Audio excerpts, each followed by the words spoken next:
And then, out of nowhere, this young woman from North London drops a jazz album. Not jazzy pop, not R&B light with some brass. No, this was jazz, proper capital J jazz, infused with soul and a very modern sensibility.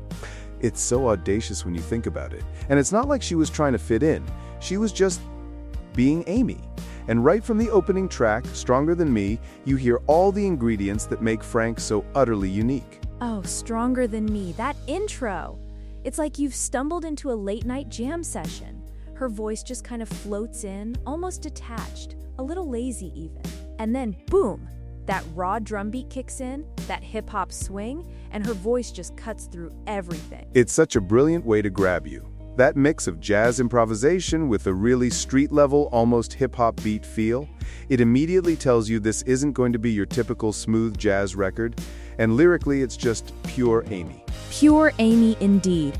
Unfiltered, uncomfortable, brutally honest. She's telling her boyfriend to be stronger, calling him out for not living up to her expectations. And yeah, that particular line, "Are you going to be a man or are you just going to be a boy?"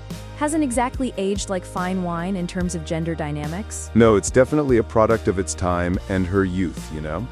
But it gives you a taste of her attitude, her contradictions. You can feel that sharp mix of jazz tradition and this very raw, direct storytelling. It's almost confrontational. And that's what always struck me about Amy.